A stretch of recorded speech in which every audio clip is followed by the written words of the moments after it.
Guys, myself, Jules, and Adamski. We are watching a bit of a surprise, really. We're watching a 2-0 victory for Flux Gaming right now against Atlantic, going into Game 3, which is going to be King on Nexus. Game type we have yet to feature on the stream, and we are jumping on board. And there he is in the bottom left corner. It is Kranos, our representative from our French neighbours. And he is representing Flux Gaming, the team that are currently 2-0 up in this loser bracket round 2 matchup. And it's going to be difficult for Atlantic to come back. Is he sporting a Chelsea shirt? Is he sporting a Chelsea shirt? That he is a brave man. We are in the Emirates Stadium at the heart of Arsenal territory, and that man is wearing a Chelsea shirt. Having lost 5-3 to the team whose stadium we're currently sitting in. He is either brave or very, very stupid. Let's see how brave he is now at the beginning of it. He's going to go straight in for that sniper. It's going to be a very good battle to begin with, as both teams trying to get control of both the hill and power weapons. And very good start there. That's always the start I want to see on stream. You pick up the snipe, you peel someone's wig with it. I think this game I'm going to be making a lot of weird noises as I watch during the sniper. We should make weird noises. Moo. Every time you snipe someone, we'll just moo. I might quack. Nice quack. But he's in a great position right now, scouring the map for targets. Oh, there it is. Oh, again, Kranos is doing a great job of just taking down shields. Taking down someone's shield, of course, not only are they weak, but they are unlikely to push out. And in the stream, I just saw a comment from Logic Loves You saying both teams are bad. Well, why don't you come down and beat them if you're that good?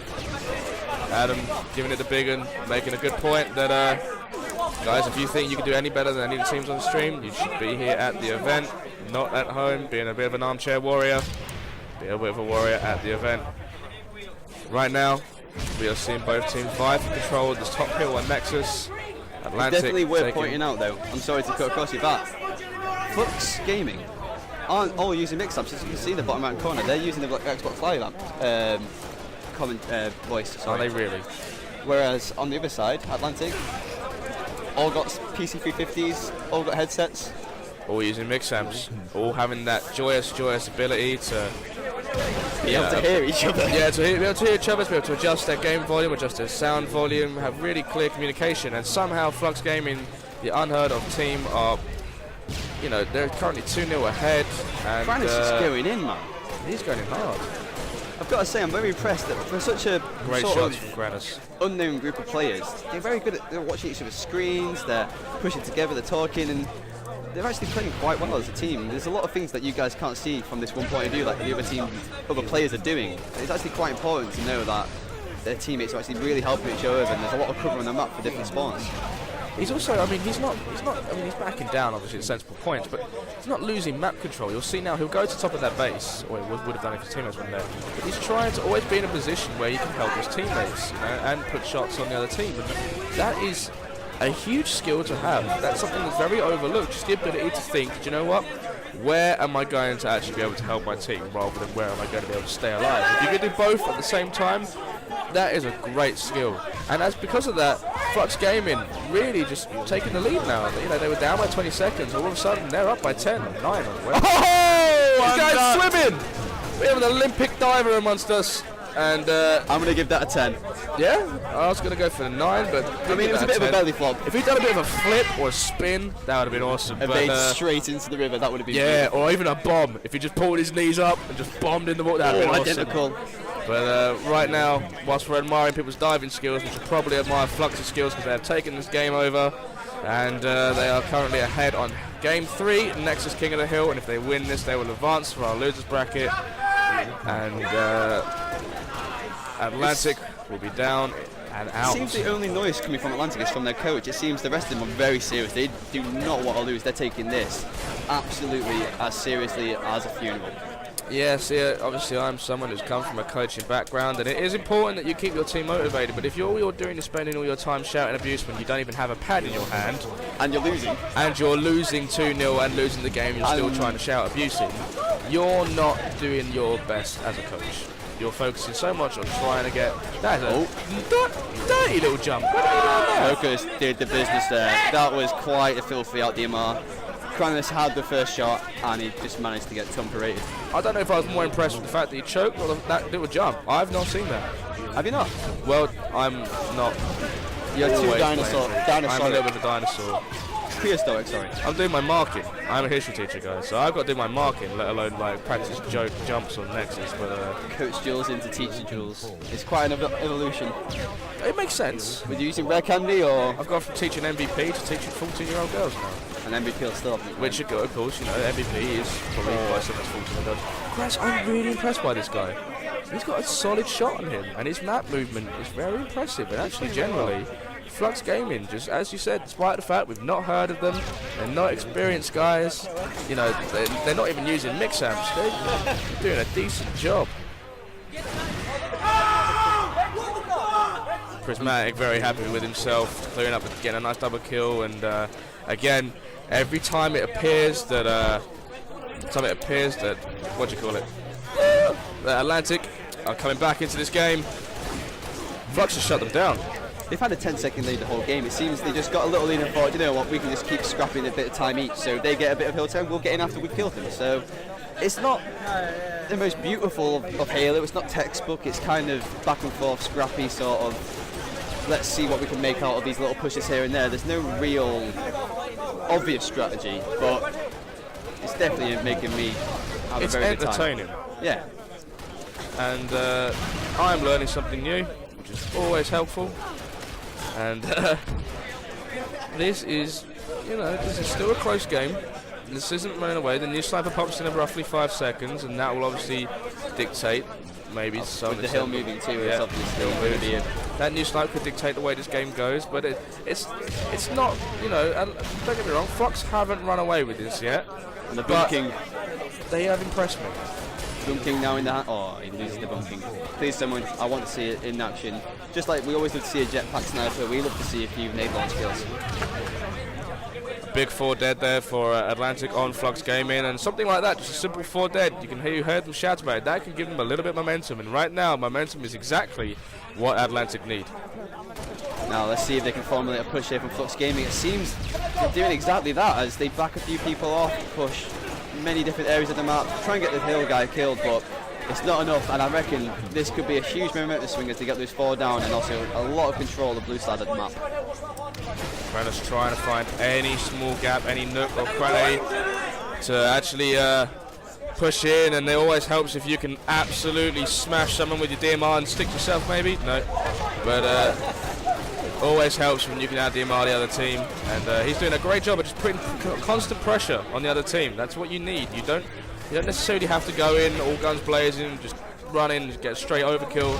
Just constant pressure whilst your teammates can clean up kills just always helps. And he's putting himself in great positions, getting great shots on, and you know, once again, whilst Atlantic get a little bit happy that they get 4 dead and they get some time, Flux come right back at them, and this game is not over in any way, shape or form. One great thing about this match is, although it seems a bit crazy back and forth, it's really aggressive. There's no cagey areas. It's all frantic and kills back and forth, people pushing. There's no one just sitting back and doing nothing. It's actually really entertaining, and I'm really hoping for a game 5. I'm always hoping for a game 5 when I watch other teams play, because it's exciting. Yeah, I mean, I was really hoping that Locust would go diving there as well. I mean, I was so impressed that I think it was Amy going diving earlier. I was really hoping Locust would just pull out like some sort of, you know, spirally corkscrew into the water, but he didn't do it.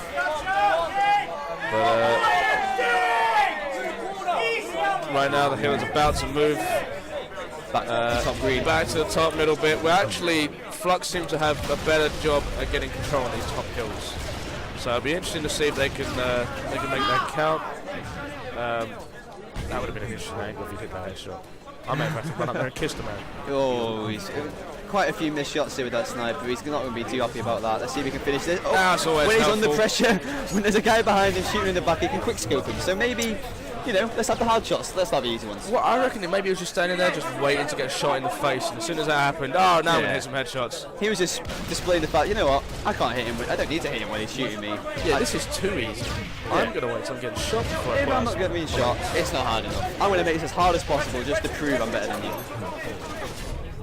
Kranis here, he has impressed me with his map movement. He's not just, he didn't just charge straight at the hill. He's using as much cover as he can.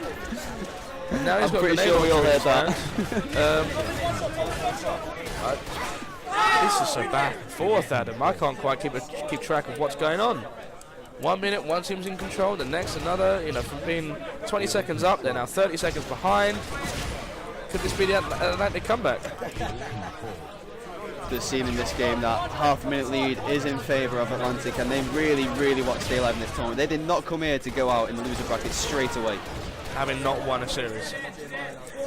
But I would definitely feel very hard on Flux Gaming. They've done a great job so far in this matchup, and to lose after being 2-0 up would be very hard to take. And I just hope they just keep going, and especially if we go to Game 5, I've seen them take the win as they are maybe some of their first LAN events, and we obviously want to see them again.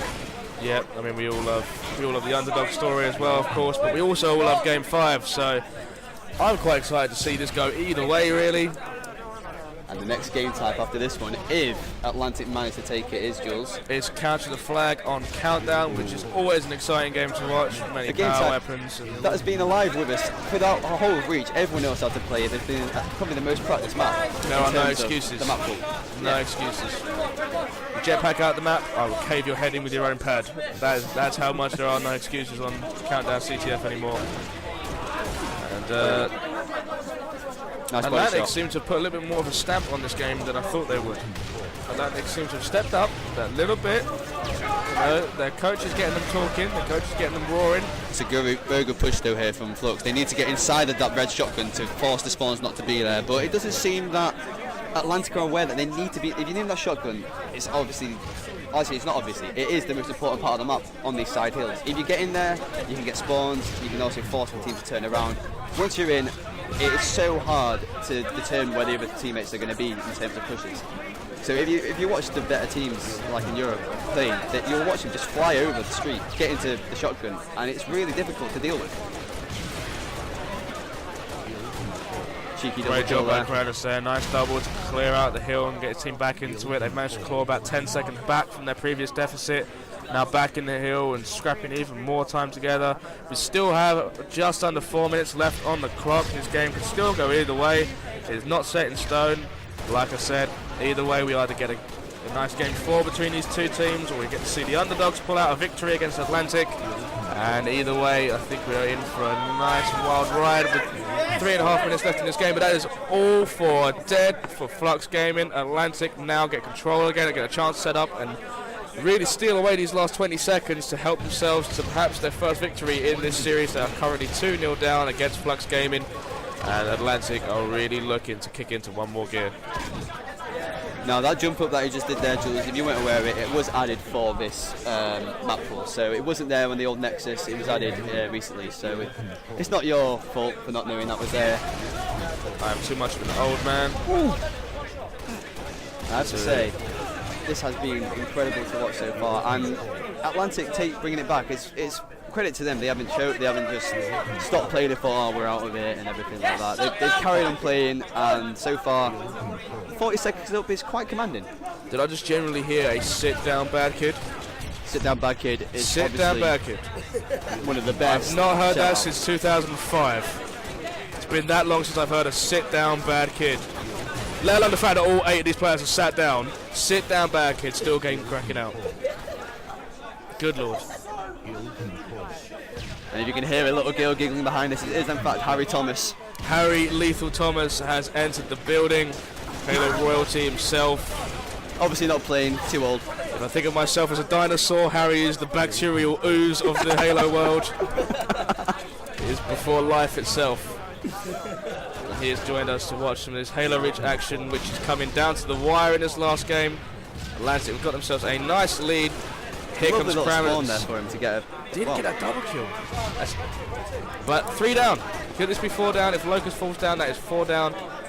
And what will be important, you see Chapman now at blue 2. He needs to stay there, and they need to get out of red, because the last hill will be in blue in 30 seconds, and they need to keep that side. They can't let them spawn in blue shot because the spawns rotate so often, and you keep the blue side for the last hill, you've got a very good chance of winning, even if you are 30 seconds down. Still time on this game for Flux to come back. They just have to begin to make more of an effort to get into that hill. It is not enough to sit around and just outslay. They have to make sure they are in that hill whilst they are doing that. You see Kratos right now waiting for that new sniper. It's just spawned. There it is. He's going to let his push in with his teammate, let his teammate get it. And can his teammate actually, Chapman, I think it is. Oh no, Kranis himself. Can he put that to work?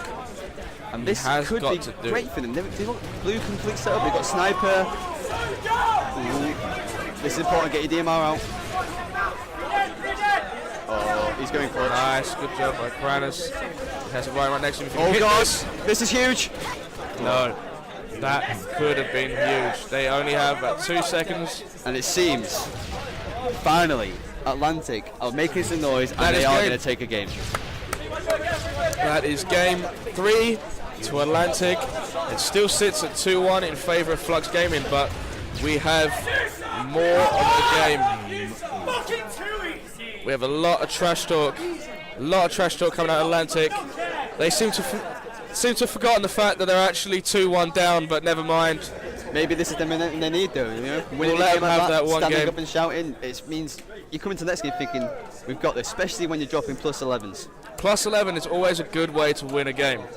I can't think of any way in which going plus 11 and you win is a bad thing. Unless you die. If you sit in your chair, accidentally poo yourself, die in your own turd, that could be a bad way to go plus 11. But generally, that doesn't really happen often, does it? Not really. Guys, as we said, game 4 will be Couch the Flag on Countdown. I think what we might do is, because I'm about to die from coughing, is give our viewers a couple of moments themselves just with the game sound, and we will duck out and then we will drive right back in a couple of minutes with some of our amazing commentary. Jules and Adamski here live at EGL4. We will be right back with you in 1 second.